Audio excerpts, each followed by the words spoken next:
Hi, everyone. I am absolutely thrilled to be with my good friend Lee Harris. And I'm sure Lee is very familiar to many of you, but for those of you who don't know Lee, and I think there are not going to be many of you that don't know Lee, he's a very gifted energy intuitive and channeler of the Z's, the collective of the Z's. And he's a very busy man. He leads a vibrant online community that reaches about 1 million people a month. He has his members portal. And that's really about taking people deeper into living and loving and awakening. He's got a super busy YouTube channel. I check in with your energy updates every single monthly because they so echo and work in parallel with what I'm seeing astrologically. So, what we're going to be talking about today is your new book, The Future Human, which you co-authored with the wonderful Regina Meredith. And I know you've written other books too, but the focus of today is going to be The Future Human. So welcome, thrilled to have you here. Always so happy to be with you. Thank you. You're one of my favorite people in our field, just on a personal level, and also as I've said to you before, you're such a brilliant astrologer, and I've sent a lot of people to you, and every time I do, they're like, "Oh, she's amazing." But I mean, you don't need to hear that from me because everyone watching this is following you for a very good reason. So I'm thrilled. Thank you for having me. I so often want to hide under stones, Lee. So thank you. Thank you for that. But anyway, we're going to have a great conversation because I really want to dive into this. And I think it's being published in America on March 18th. Is that correct? That is correct. And I think in England, if I'm not mistaken, it's April the 18th. Okay. Yeah, so we're a little later, but it's a thrill for me that we're doing this interview. I'm actually in my apartment in the UK right now, where you are also. And this book was the first channel book I've ever done that was recorded and created in England. So there's something very British, or it's something very England about this book for me. So it's kind of a perfect full circle to be here with you today. And Lee was very kind in sending me the audio book of the Future Human. So haven't had the print book, but I understand that the audio recordings were literally the recordings of your conversation with Regina. 100%. So that's what makes the audio version interesting. Often the audiobook is someone reading their book, whereas this was the other way round. We had these audio recorded conversations. Regina showed me about the first 10 questions of, oh, I don't know, 80 questions.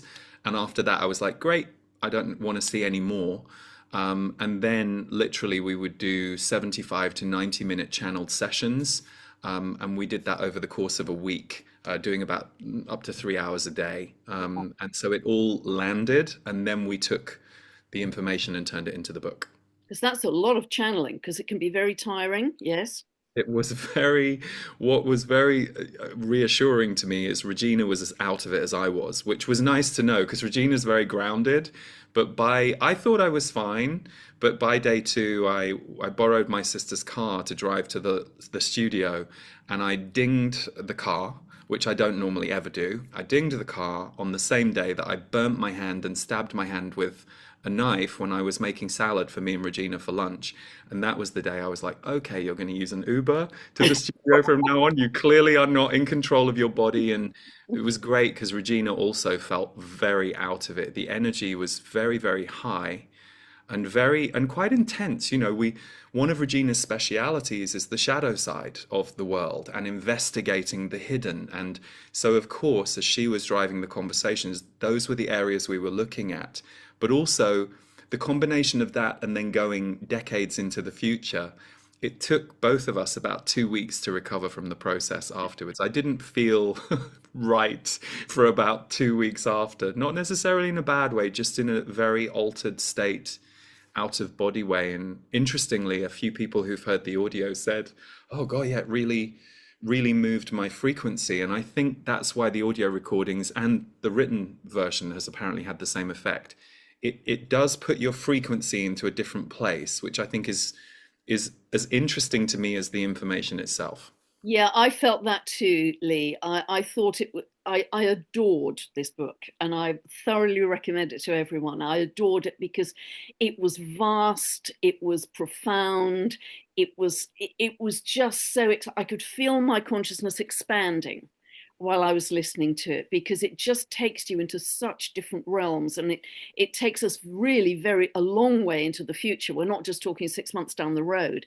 You know, the Z's were looking at a long span of time for humanity, and I just adored it. And I've listened to it several times actually. So Great. Well, thank you. yeah, and Lee has kindly agreed to do some channeling for us as well. So I'm going to be asking Lee some questions first and then move on to asking the Z's if they're happy to come through. So many things I want to ask you, Lee. So firstly, the Z's say that humanity is being invited into a different realm of consciousness that's changing the fabric of what we have known as reality.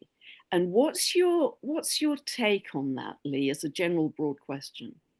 Well, how I view that on a human level is if we all look at what's going on in the world right now, I think there are those of us who have been looking into or aware of a lot of this stuff for many decades in some cases.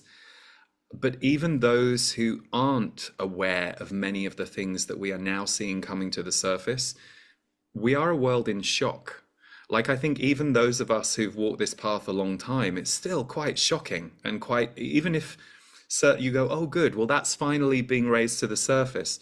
There is an emotional impact that we all have to go through because with anything that we are, any system or relationship that we are held in, we have an emotional and energetic relationship to it. The minute it changes, we change.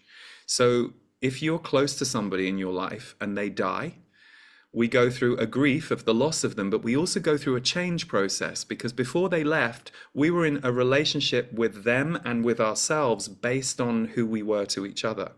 So if we now take that to the mass, the whole, the system, we're in a world that's currently destabilizing in ways that many just didn't imagine would happen. And even those of us who've known for years that this time was coming, it's quite a shock to the system. So we are also, our old beliefs or our old ways of being or old patterns are coming up to the surface for release. And I know for me, just recently, the last few months, the sense of disorientation that I've had, even as someone who understands some of what we're going through, perhaps more than some might, it's still quite dizzying what we're going through on a day-to-day basis. So that's how I interpret that message from them, that we're going into a whole new period. And the first stages of that are the breakdown of the system that not only held us in place, but that we were in relationship with. And so as we're changing inside and the system is also losing its old consciousness because the system was built on old consciousness, we're all going through this, I would say, sometimes very jerky, very awkward, or sometimes very painful process, but it can equally be thrilling, exciting. There are many of us who can feel the potential new timeline coming in, and that's gratifying. But that's how I see that sentence from them playing out for those of us as humans on an everyday basis. Yeah, there's been a lot of trauma, hasn't there, and more to come on one level, I think. But the disease have also talked about this split in the timeline. And can you comment on that, Lee, in terms of what you think they meant by that? Yes. So there's my understanding of timelines, and this timelines is something I've worked with as an intuitive for a long time, and then the Z's talk about it when I channel.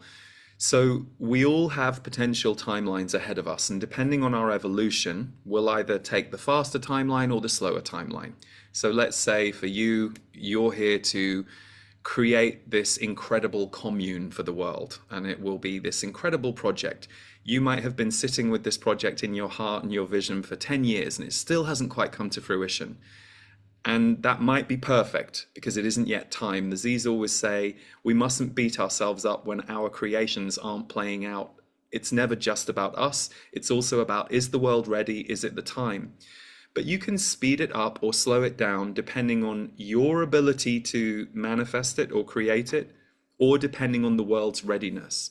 So this is where I think, for me, I've never quite believed in the idea of destiny as a fixed path. I believe we all have destined themes in our lives and destined learnings. But the Z's will say that timelines can be sped up or slowed down depending on the choices that we make every day. The splitting of the timelines that they're referring to now in the world is they're saying that a whole group are going to move ahead very quickly, and there will be another group that will not move ahead and that will stay somewhat in the old world. So I remember hearing this phrase, splitting of the worlds, many, many years ago, but I didn't really understand what it meant. And I think the person explaining it to me said, oh, well, some people are going to live inside the earth and some people are going to live on top of the earth. And I was like, oh, okay. But actually, for me, the splitting of the worlds is a very energetic experience that we are literally seeing right now. There are people who are firmly believing one version of reality. And then there are people on the opposing sides firmly believing this other version of reality and holding to that belief. And then I think more of us than ever before are moving into the middle zone, which is holding one side is still duality consciousness. It's like looking for the villain rather than recognizing that we can all move above the victim villain scenario that has been playing out for thousands of years. We can move above it in the way we respond to it. We can move above it in our consciousness. It's not an easy thing to do, and the people who do it best, in my experience, are the ones who tend to leave society and go to a monastery or a commune. And then there are others among us who are working toward it in our own way, but we're supposed to remain within society, and that's our path. So the splitting of timelines to me is very much choose your own adventure. Do you remember those books where you'd have these choose your own adventure books when I was a kid? And there were multiple ways the story could end depending on which way you wanted to choose. That's going on right now. It's why there are some people who might perhaps, feel bad or guilty about the fact that they're doing really well. You yourself might be in a really high frequency, and that is what you have decided to maintain through your practices, your meditations. Doesn't mean you don't have compassion for what's going on in the world. You might be, part of your beautiful meditation group where you're all gathering every night to raise the frequency and be a part of that. But there equally will be other people who are in the other timeline where it's very much about pain and suffering or loss. So the splitting of the timelines is literally that there can be completely different versions of reality playing out at the same time, depending on where you find yourself positioned. And they've said that is going to increase specifically from this year onwards, 2025. And I don't know about you, Pam, I can feel it. I can't fully define it yet because it's also somewhat new feeling this in the collective, but I can definitely feel this quite extraordinary shift of where people find themselves positioned and how many people are feeling that intensely. Yeah, I would really agree. I see that all around, and also people are writing to me about it all the time. This extreme polarization that we're seeing, and it's very strong in the US. Very strong. I mean, the war mentality there right now is off the charts, and I don't mean literal war. I mean the emotional, mental war that we're all encouraged into through many mainstream sources, mainstream media, and all of that. But the Z's have talked about going beyond this duality into multidimensionality. And then beyond that, they've said that our guides are midwives into hyperdimensionality. And that was in the book too. So I found that absolutely fascinating. So is there anything you can share, Lee, about this shift into multidimensionality and then hyperdimensionality? Which I've never heard that term hyperdimensionality before. Neither had I. That was the first time that had come out, and I'm still very, I don't fully know what that is. Maybe we can talk to them about it when they come in. Multidimensionality is something that I feel like, on a personal level, I've probably been highly aware of that for 20 years and working with being a more multidimensional being. If you think about it, when we were raised, many of us, we were told, okay, you're going to be a doctor, a lawyer, a parent. We were put in these boxes. And the way that life was presented to us when I was younger was very linear. It's like, you do this, you do that, you are this, you are that, full stop. That never felt true to many of us who went off on a spiritual search, where we were thinking, hang on, there's more to the story than this limited way of seeing things. So duality is there is right and there is wrong. Multidimensionality would explore the gray in between and the nuance, and it would say, well, yes, you can argue that that's right, but let's look at how this person got to this is right, and let's look at how this person got to this is wrong. It's not about removing a moral code necessarily, but multidimensionality is acknowledging that we are all so many things. So the Z's say, you know, Pam, you are, and I, Lee, and everyone watching, we are this microcosm of made up experiences that we have become and taken on as a human personality. So we came in as a soul, and we have our soul imprint, which often defines who we are and what we're interested in and what our lessons are. So you might come in with the soul of an artist from other lifetimes and a change maker. And so you will go in the direction of being an artist and an activist or a change maker. That's that part. You'll come in needing to learn lessons of trust because you either perhaps abused trust in other lifetimes, or you had trust abused and you need to heal. So those trust themes will show up in multiple ways. So there are all of these things we come in with as a soul, but then the multidimensionality of who we are is our influences. What were our parents like? Oh, you had an angry parent. Okay, so now you have developed a part of your personality that is in relationship to that anger. So it's about seeing all the different sides of yourself as the whole and the totality of you. I often think of it as, you know, I realized a long time ago, we all have different friends for different things. You know, there are different friends in our life, and you might say, oh, well, that's my funny friend. That's my serious friend. That's the friend I talk to about politics. But actually, also what those friends do is they bring out that side of us. So we develop our political side because of this political relationship. We develop our humor side because of this humorous relationship. So these are all of the different dimensions and facets of us that are going on all the time. But we've all been trained to see ourselves as one thing, one identity, one name. And what the Z's say is, well, that's all an illusion. They say it's a great illusion because you really pour your focus into where you are. So you're here to deeply experience things through the focus of this identity you have. But they always say you are multidimensional. There is so much going on inside you, and there is so much available for you to become. And one of our biggest problems is we have never been allowed to remember that in traditional society. Spiritual society has held the records of that. Spiritual society, the mystics, the wisdom keepers, have passed that spiritual knowledge and truth through humanity as much as they were able to. And of course, many times we were killed in past lives, and, you know, for what we've done. And they are the holders of this truth that not only are we multidimensional, we're connected to everything. That's where telepathy comes in. That's where energetic awareness comes in. And so we're very early as a society in this time with letting that bloom again in our consciousness and our understanding of who we are. It's why I'm so happy to see science and spirituality beginning to merge a little bit more, because usually science is following spirit. Yeah. And I think looking at the astrology, increasingly there's a sense of malleability, a flow coming into our whole experience and our whole definition of who we are. You know, we're shedding that tight identity and moving into something, well, towards the light body. I would say that's what I'm sort of seeing astrologically. But I'd love to move on to talking about the heart now. This is one of my absolute favorite subjects, because the Z's have talked about our heart being the foundation for the new human. And they also said that heart energy is the most abundant, important, and creational energy on earth.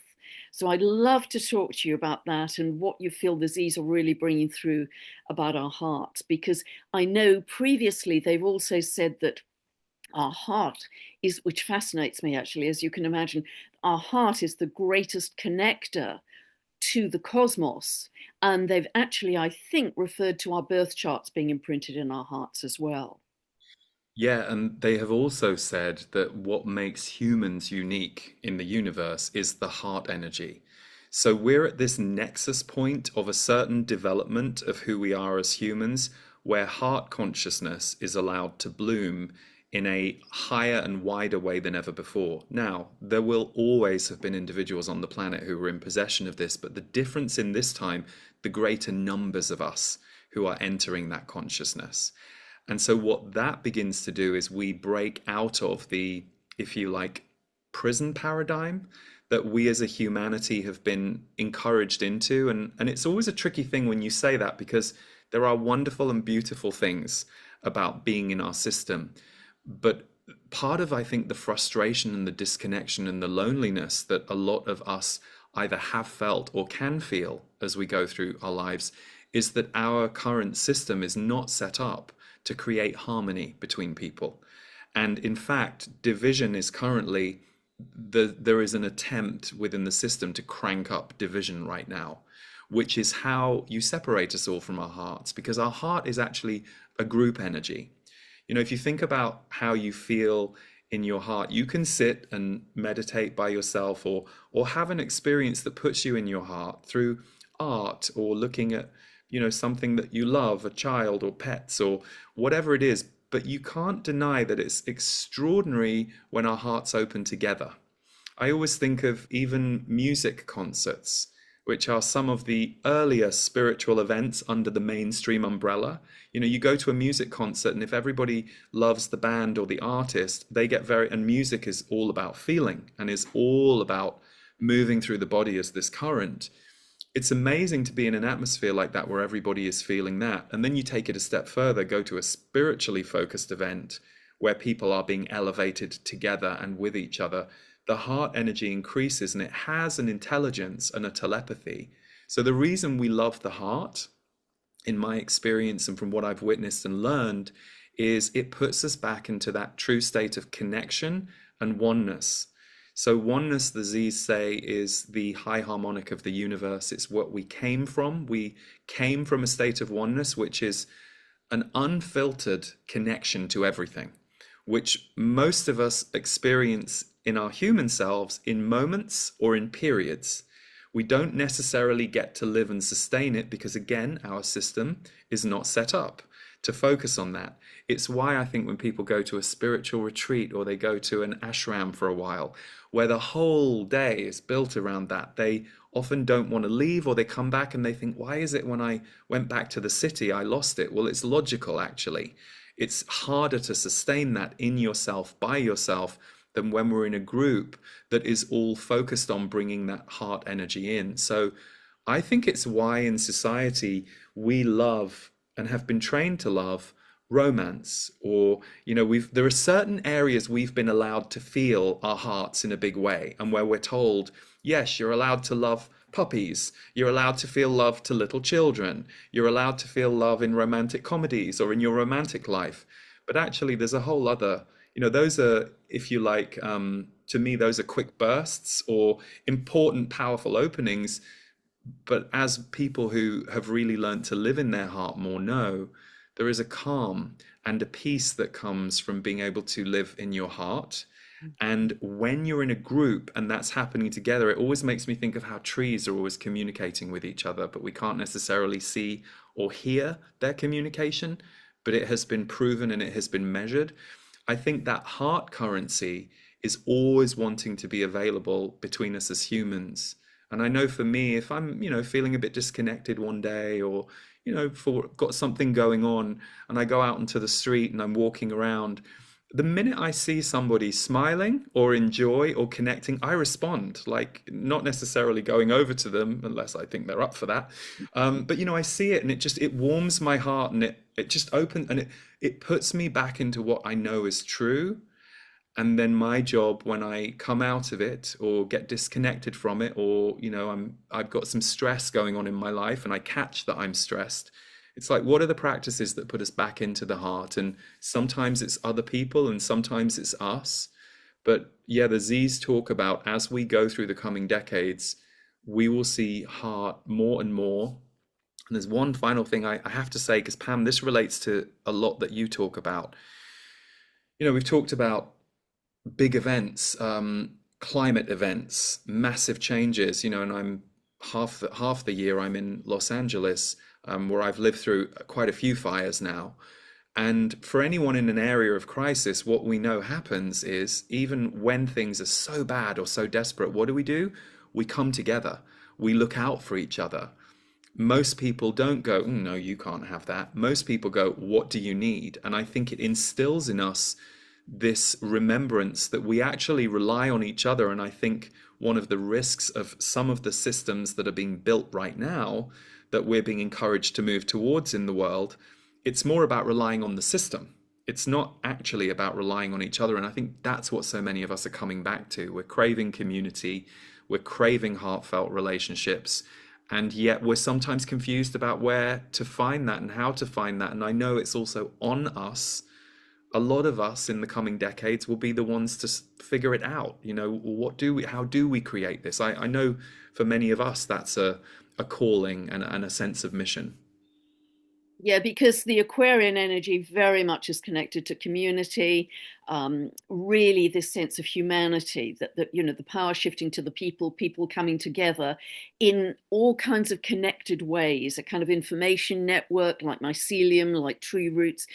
And these socio-political, political and economic changes are going to lead us towards that. That's the direction of travel, astrologically. So it's fascinating to hear, your perspective on that too, because these extremes really bring up our heart energies. You say they bring so much compassion, and that's what brings people together in a way that we might have forgotten in our modern lives otherwise.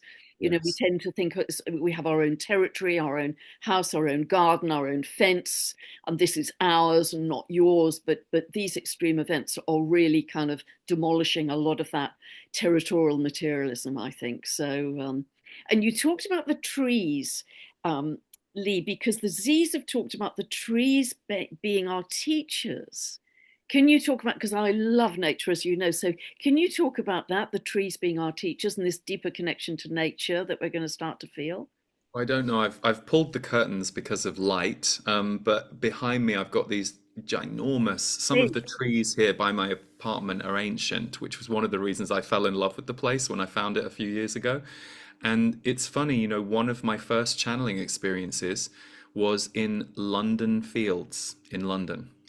And I put my hand on a tree, and was it the Z's? I'm just asking them. They're saying yes, it was that that was the conduit. But I also feel like trees are so wise, and if you are someone who can tap into their wisdom and or their love. I mean, many people aren't necessarily having a conversation with a tree, but this whole concept of tree hugging, that I know many people laugh at, it's actually really powerful. I don't know if you've ever Oh, hugged a I'm a tree. tree hugger. I'm a I big know you hugger. are, but I'm thinking for anyone watching or, do it because it's extraordinary. And it will give a few people nearby some things to think about, or it might make them, there's always that side of it. But it, their power is quite extraordinary. And I remember being in London Fields and literally going and putting my hands on this beautiful tree that I would go and sit by all the time, that I was really fascinated by. I was about 20, and I put my hands on it and I started hearing things. So, in much the same way that if I direct my focus to the Z's who I personally hear to the left above my head, but if I'm channeling them, it's not that, it's just straight through the body. If I'm channeling them for others, it was the same mechanism. If I put my hands on the tree and I asked the tree a question, I could hear things and I could be told.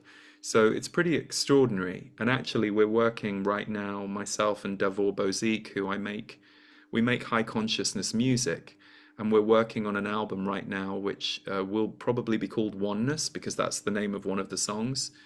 And Trees is one of the songs, and it's talking about the underground communication, overground illumination that we've forgotten that trees Beautiful. bring. So the whole album is it's quite a sensory album. We wanted to bring in elements of nature and oneness that we have all around us in life and put it into a collection of songs. So we're working on that right now. But it goes back to the trees holding us and doing so much for us energetically. It's why the advice the Z's always used to give was get out into nature. If you are feeling stuck in your head or disconnected, go into nature, and within 10 to 20 minutes, you will feel better. It doesn't mean everything might clear for you, but you will feel a difference. And the reason is there is so much energy in nature that we don't think about or we take for granted. But the minute you go out there, there is literally this vibration and this hum that moves through your body. The Japanese call it forest bathing, don't they? I've heard of that. Yeah, I'd never really looked into what that was, but I thought, well, yeah, I mean, I understood it when I saw the term. Because it's very good for your mental health as well as your physical health. You know, it's incredibly nurturing. I mean, for me, it's non-negotiable every morning, any weather. You know, I've got to be out in the forest, in the woods. And actually, one of my favorite places I ever lived for about a year was Mill Valley in Marin County, in Northern California, and the redwoods. And I would go and hike the redwoods every day. And oh my God, I still miss them. I had to leave the area really, but boy, I still miss them because they were something else. Like being among the redwoods. Oof. Yes, they're the elders. I feel they're Hmm. wise elders. And you feel beautifully insignificant in not in a bad, like in a great way. Like you're like, oh, you go there and because it's like being held by grandparents. If you had a good relationship with your grandparents, they would look, at least my nan would always kind of look after me in a certain way and keep her eye on me. And yeah, that those redwoods are like these ancient grandparents of who we are, and they've seen it all, they've been through it all. And so you go out there and it just reconnects you to the vast library of information that's here on this planet that we're just a small part of for a small time. Yeah, yeah, I really share that, Lee. Absolutely. And really a last question before we maybe go into the channeling is the Z's have talked about this mind-heart fusion as we move forwards. And I'd love to understand more about that.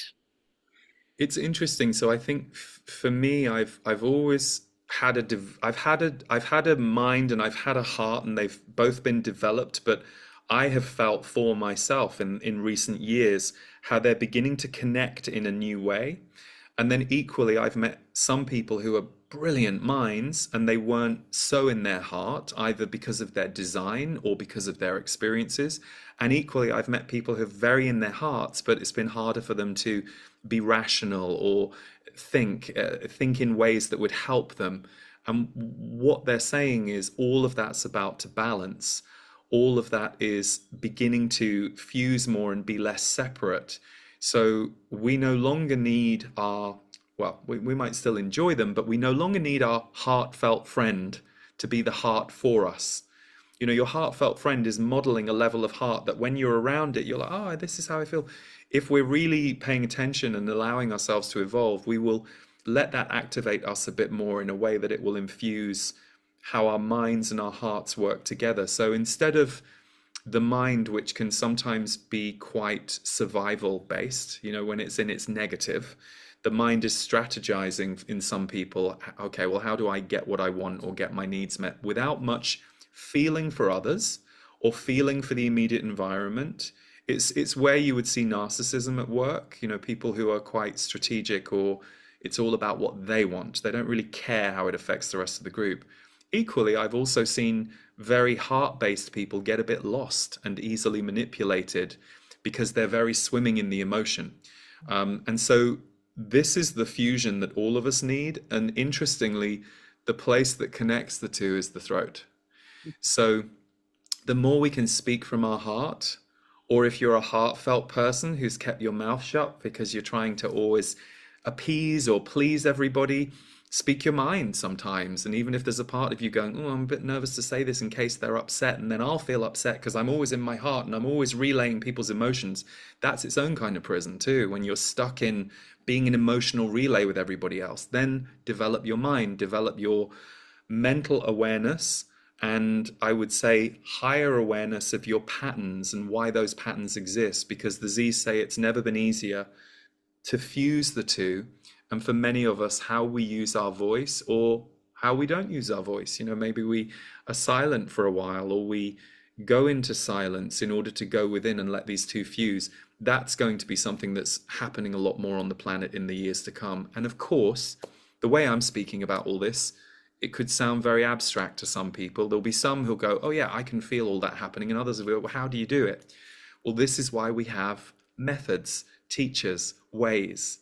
But it does mean we will see increasing groups of people, individuals and teachers and teachings around living with a finely tuned heart and mind together.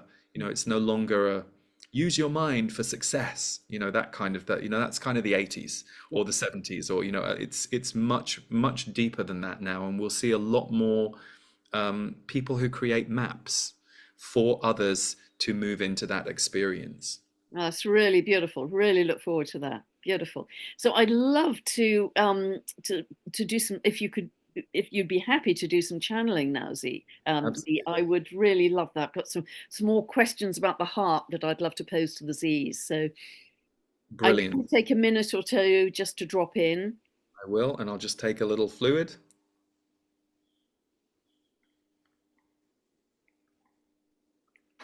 And so just as Lee is settling into this, because I know it just takes him a short time, if we can just close our eyes, drop into our breath, feet on the ground, feel you're connecting with the energy of the earth.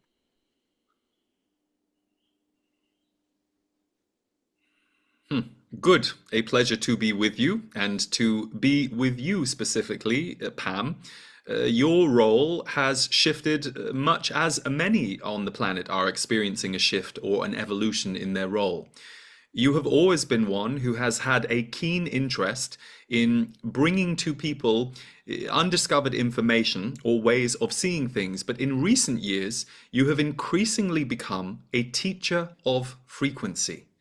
You teach people how to work with, identify, and raise their own frequency, and you also lead groups in doing this as a collective. You have done this before, specifically in Atlantean times, and this time you decided it was going to be your, shall we say, second half of your life, that you were going to truly make a comeback in this role in a bigger way. You were done with many of your, shall we say, human learnings, or the human game, as it were, and you decided to go all in on this work, this information, this frequency, and that is why so many are grateful for you. We do not mean to make you blush. We know you are not too fond of compliments, and that is also because you are British, ha. But we will say that that is not, of course, why you do it. You do it because you are very dedicated to the mission of a cosmic consciousness now appearing on Earth, because that is actually more about the universe itself, not about Earth. You see, it is very important that the consciousness on Earth raises, yes, because it is time to be done with the old paradigms of war, division, and separation that many of you are seeing, trying to drag you backwards again right now in more overt ways than ever before, but also because more of you are aware of the game than ever before. But the reason you are raising consciousness on Earth is so that Earth can rejoin the cosmos in a new way, to re-enter its universal place and space in a way that it has not been able to for a very long time. And so, Pam, it is your role, as is the role of many others, to be a leader of raising frequency. And it is a job that you enjoy. It is a job that you are here for. It is a job that you are designed for. And quite frankly, if you weren't doing that on Earth right now, you wouldn't be very interested in staying here on the planet. The reason we share all this, Pam, is not to shine a spotlight on you in any uncomfortable way. Those who follow you and follow what you do and come to you to be that leader for them, they are in the same role. They may not be a leader of many, but they are doing it in their communities, and they understand the drive and desire, and where they appreciate your sense of peace and grace is because they also want to bring peace and grace to a planet that does not exhibit enough of it in the way it is run. So that is just a little moment about you and this group that we are currently speaking to. We want to say that your work as a group, you and your people, is extraordinary. The vibrational shifts you do cause are profound. And in fact, in years to come, they will be measured scientifically. Much as now there is more measurement beginning around how frequency gets shifted. So, for example, what are the benefits of a group meditation, and how does that influence what happens in society? And it is very important for all of you to understand and trust the truth of that, for we do understand that on some of the darker days on earth, it can be hard to keep that faith. So, with that said, we welcome any questions from you. Gosh, Ziz, that was wonderful. I wasn't expecting any of that at all. So thank you so much. I'm deeply blessed and honored. Thank you so much. I'd love to talk about the heart, if we may. I'd love to talk about, you have referred to the cosmic heart. And I haven't heard that term before, and I would love to get a better understanding of what you mean by the cosmic heart. So, if we break it down into blunt terms, you could see the human heart as the emotional realm. It relates to the areas of emotion on earth, and of course, it goes far beyond emotion. You see, when we say emotion, many of you tend to think of big feelings. And the truth is, the more in your heart you are, and the more aligned you are in your life when your heart is open, you will actually feel peace. You will feel stillness. You will feel a sense of well-being that will not have high highs and low lows necessarily, although sometimes we understand that high highs and low lows you identify with your heart. And it is true that large or congested or difficult emotions do move through the heart. So you are not feeling incorrectly when you identify that your heart is a little troubled or upset or joyous and excited, and all of that is important. It's all good training for peace.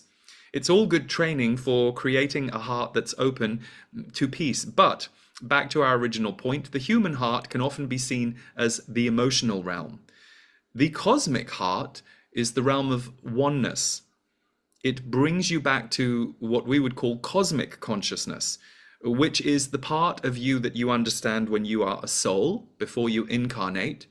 You are aware of that dimension, and many of you have either been living in it before you incarnate, or you have not necessarily been incarnate in another part of the universe where cosmic consciousness exists. You have been in, shall we say, a holding pattern for a while before you incarnate again as a human. This is a period of review where you decide what it is that you are going to do when you come to Earth, what it is your specific mission is going to bring. This is even the point in time where you decide how long your earthly life is going to be. We do understand that many of you, it is a tragedy when you lose someone suddenly. Especially, the biggest tragedy is often seen as the loss of young lives, children, those who are not yet fully grown. But it is in fact the case that many of those children knew before they incarnated that they were not necessarily going to have a long life. That was always a part of their possible timeline, and there was always a reason and a design for that, because of the impact they would have on the hearts they left behind. You see, grief is often one of the greatest awakeners for humans around their heart. So, back to this idea of the cosmic heart. The cosmic heart brings in divine intelligence. So on Earth, if you are in your human heart and you are an intuitive, often you will be using your human heart to intuitively know or feel things. Some of you will notice your heart will shut down when you enter a room and you look at a certain person. And yes, you could argue, and it's worth looking at, is there some karmic issue I have with this person? But more times than not, what your heart is actually telling you is to pull away from this person, or it is showing you that this person is not in their heart. And that's why yours just shut down. So pay attention. If you're good to have a non-heart-based relationship with this person, proceed. But if you aren't, and that's not the game you want to play on Earth, pay attention to what your heart just told you. So, there are many intuitives on Earth who are working intuitives, as it were, but all of you are intuitive as human beings who use your heart as a signal. Well, the cosmic heart connects you to divine intelligence. In many ways, what we will say is, right now, those of you who channel or receive your higher wisdom from your own soul or your higher self, you tend to receive it from above your bodies, and it comes down through your crown chakra, sometimes through your throat first, and into your heart, and it permeates your body.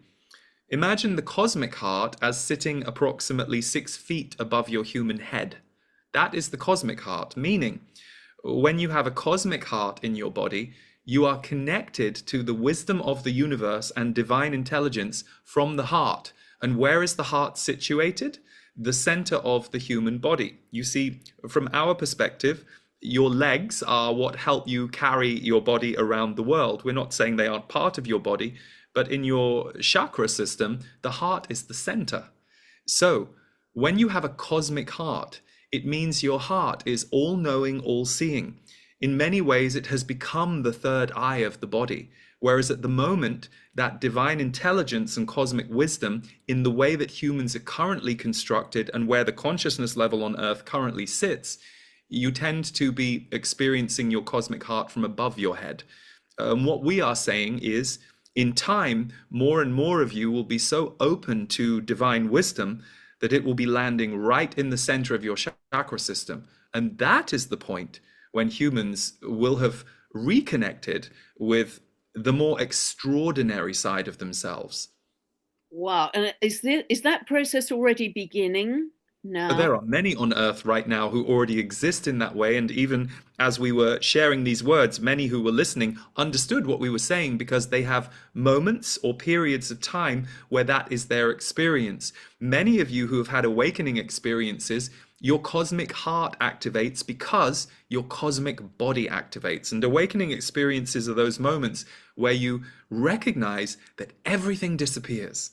Whether it is for 5 minutes or 5 days or 5 months or 5 years, all of a sudden, all the old human story that you believed is gone. It's not that you don't honor it or see the beauty in it, but you suddenly feel connected to everything. And when you have a cosmic body awakening like that, yes, you are in possession of the cosmic heart. Beautiful. Thank you so much. Really exquisite. Thank you, Ziz.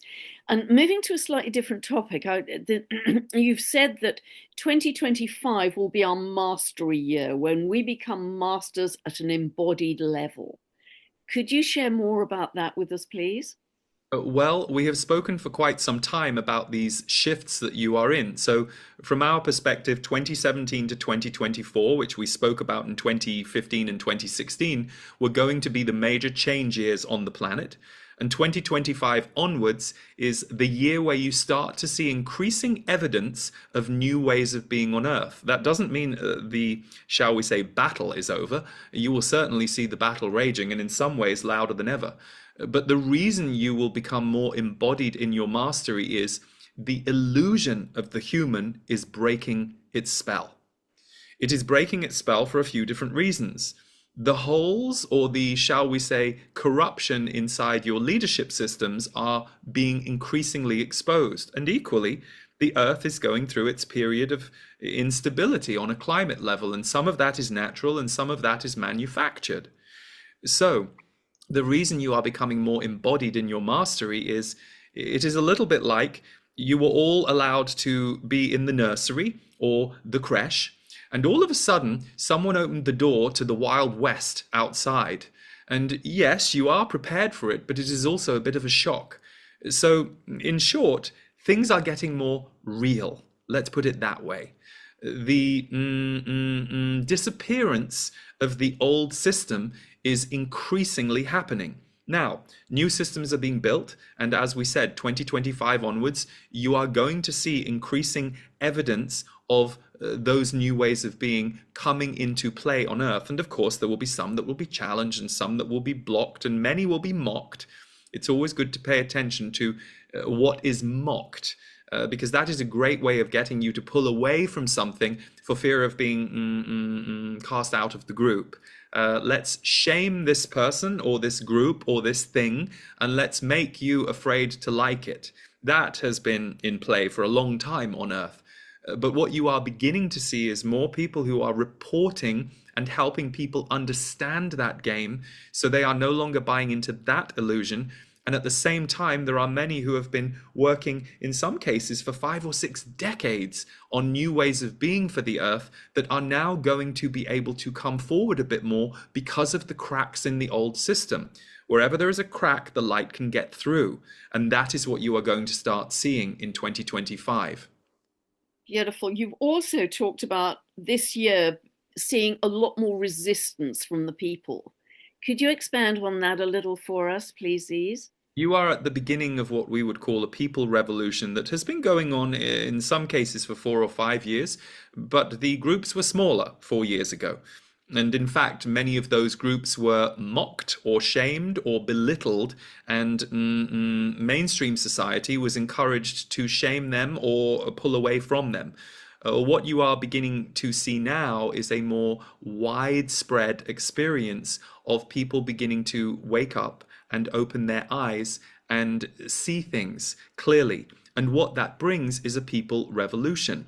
So the people revolution is not necessarily going to look like taking to the streets, for indeed, even that is problematic. It has its own, shall we say, game to it. And we are not saying that peaceful protest should be discouraged, but you're already aware that peaceful protest is often not treated with peace by the powers that be, and that's something to pay attention to as well.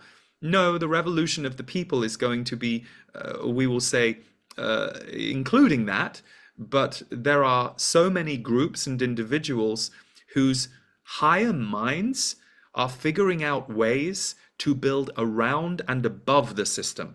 So there is something there when the system crumbles. For of course, that is the biggest fear for everyone. And the reason the system can stay in play is people are afraid for their lives. And if you create a system where people are afraid for their lives if the system goes away, you will always do what the system says.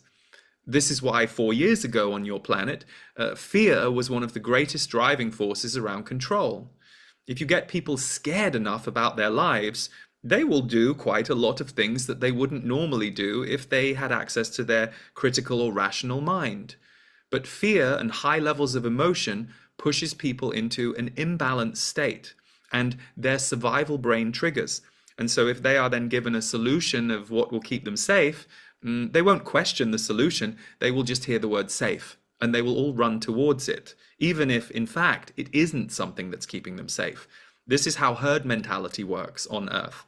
So what more and more of you are doing is beginning to help educate others to this, so that less will fall under its spell when it comes around again, and it will come around again. In fact, we are currently seeing that there is on this timeline right now, 2027, a possibility of something coming on to your planet that will be brought in by humans to see if humans can be, shall we say, controlled again.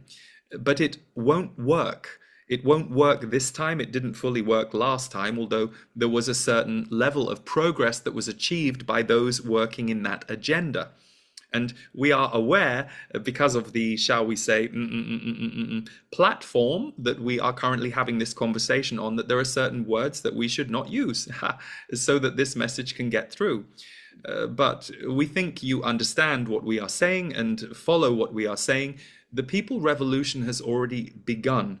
People are going to begin to push back and examine and ask questions of a system that for a long time created an energy around itself that did not allow questions to be asked. And how did it do this? Because it gave you a game. It showed you a game of, we will speak about politics here. Is it this party or that party? This is the good party, this is the bad party. And in fact, when you look behind the veil, it is its own kind of game for you. The issue here is not the party or the leader. The issue is, what is the driving force behind the system, and how many people will wake up and see that there is a driving force that does not have humanity's well-being in its best interests. And when we say things like this, we know to most of the people who tune into UPAM, this is not news. But to some humans hearing this, it's quite alarming to hear a sentence like that. And there is a grief process and an emotional process they have to go through when they reckon with this idea. It's like waking up from a dream, or finding out that the babysitter doesn't have your best interests at heart and you had no idea. So there are many who are going to be in that mode in the next year or two as they, we will say, rub their eyes and wake up from the spell. But there are many of you who woke up from the spell a long time ago who are ready to go. You are ready to put everything on the line and push forward, because why not? You don't want any other kind of reality on this earth, and you also recognize this earth is asking for something different from humanity. And if your leadership is not providing that, or is certainly dragging all of you toward a timeline that is not going to serve Earth and humanity, then you as a people are going to wake up and demand more. But we will say it often, unfortunately, requires difficult experiences to get people to wake up. You can't just share these concepts with people if they haven't felt the impact of them. And people feel the impact of them by difficulty in their lives, or feeling blocked, or recognizing that things are being taken away from them that they used to have, or they have a spiritual awakening. And it is happening in both ways for different humans at different times. Thank you so much. And really one final question, Ziz. Astrologically, the months of March and April are very dynamic, very volatile, but at a different level. Is the energy of these months also offering us a potential leap in our consciousness, a significant jump in our consciousness? Yes, what we will tell you is there is a design to the chaos. And it is not about saviors. We hear a lot of people on Earth having big conversations about, this person is doing this because they are here to save us. That is not a good way of thinking, by the way.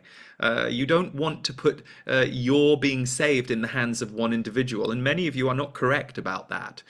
That is the game they want you to believe in, that there is a villain and there is a savior, and at some point the savior is going to come in and save you. Look at your films and movies on Earth. You've all been trained to think, don't worry, there will be a happy ending, so that you sit back down and relax.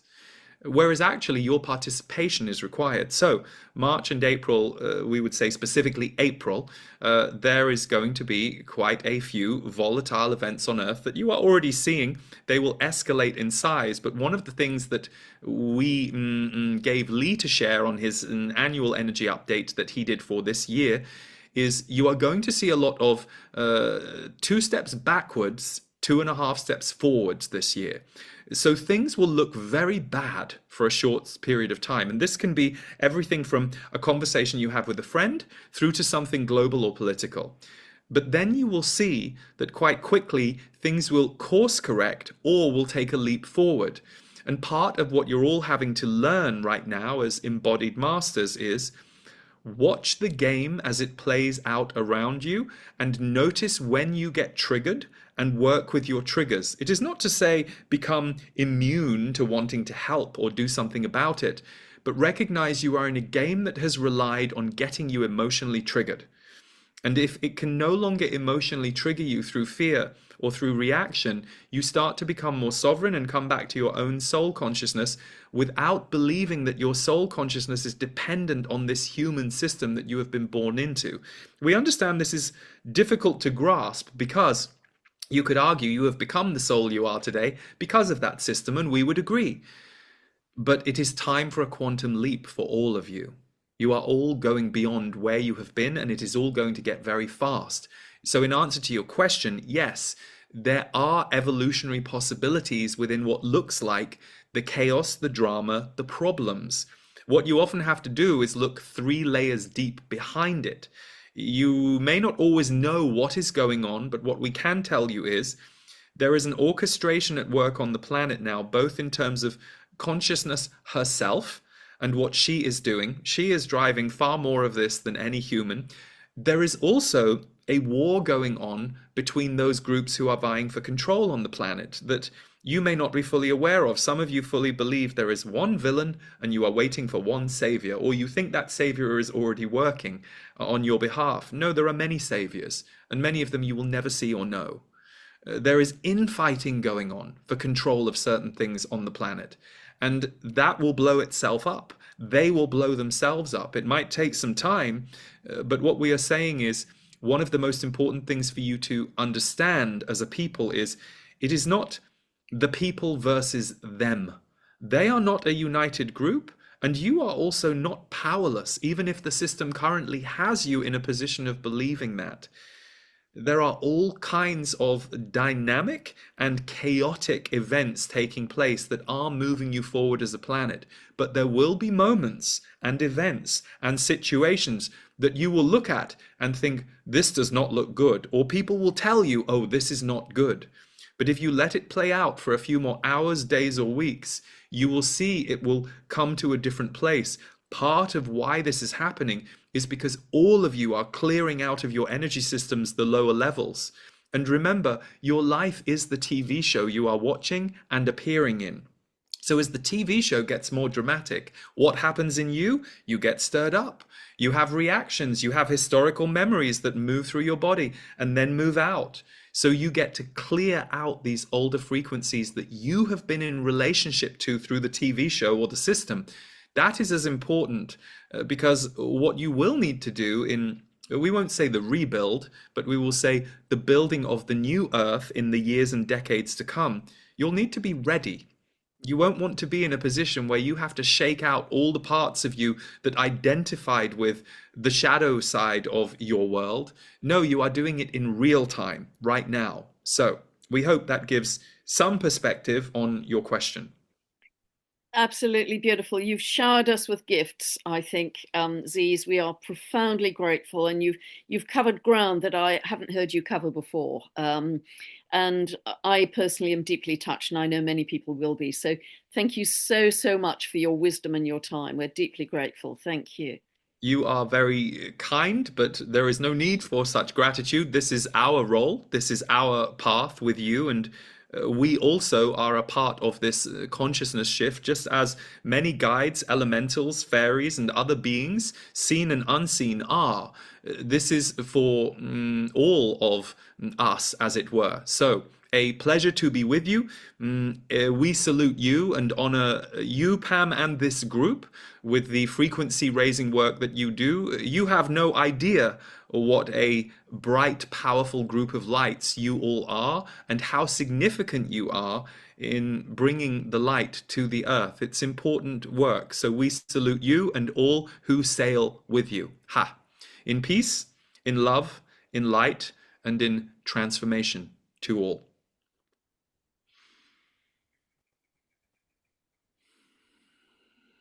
Wow.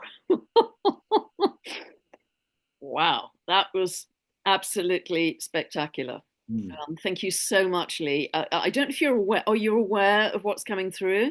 I can hear it. So it's a bit like when I'm channeling like that, I'm very conscious. It's not a trance. It's like I'm sat behind and I can hear things, but it's not like I can listen, like if I was listening to a person with my own human brain. So there are certain things that ping out when I hear them, but if I can't access my processing in quite the same way. So if I, hear it back afterwards or read it, then I can take it in as me. But I am aware of what's being said. It was spectacular and immensely helpful in terms of where we're going.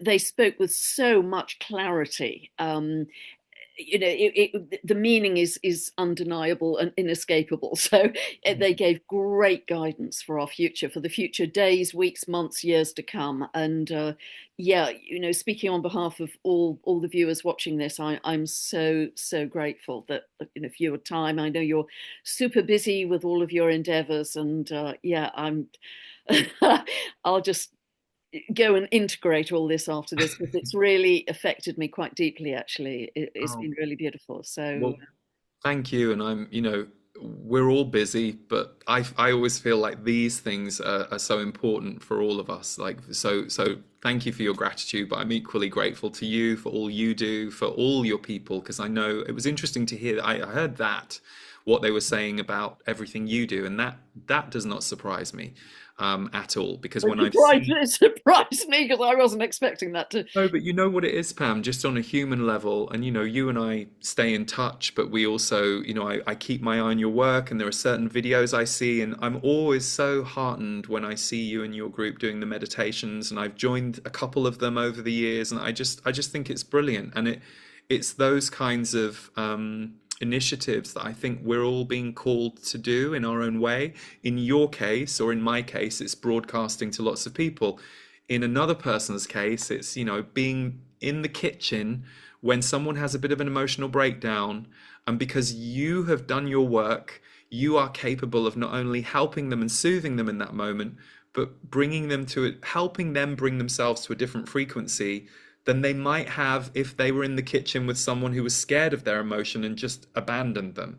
So I think we're all doing our thing And that's what the Z's always say, and I've always loved that. They say, you know, if you are a single parent and your one focus is your child, that's your work. If you're someone doing like what you do or whatever, and we're here to reach lots of people, but it's all the same. And I firmly believe that, and I experience that in my life all the time. You know, my favorite Uber drivers, you know, it's like the Uber driver angels or the Uber driver, or not just Uber drivers, but anyone you meet in the world who just kind of blows your mind. You know, you're like, wow, that was the thing they said or the way they behaved. So that's what we're here for, isn't it? So thank you so much. And it's random acts of kindness, helping someone with their shopping, helping someone across the 100%. road, a smile, smiles are free, just all those little things that lift other people's days. And, you know, I heard something very cheesy a while ago that be a smile millionaire. And I think that's actually a great phrase because it's all for free and it just lifts everybody. So, Yeah, that's really good. but bless you, Lee. I've absolutely loved this. And yeah, we covered a lot of information in that time. And yeah, I'll put all the information about Lee's book underneath this video. And remember, it's coming out in the US March 18th and then April 18th for the UK and presumably other geographies. Yes, it Australia, is. It's going to be Canada, all Europe. around the world, and I know it's available. It will be in some bookstores. You can order it in every bookstore. It will be on Amazon and all of those channels. And on Amazon, I know you can pre-order the audio book or the book right now. So, and I think they're probably shipping in the US because they often ship them early, don't they? So yeah. So thank you so much for putting a spotlight on the book from me and Regina, and of course, Disease. Absolutely. And, you know, I will be one of the first to give it a 5-star review because I Oh, adored thank the you. audiobook, absolutely adored it. That means a lot coming from you, so thank you. Yeah. God bless and love to everybody out there. And I hope you enjoyed it as much as Lee and I did. It was spectacular. Thank you so much, Lee. Bye for now. Thank you, Pam.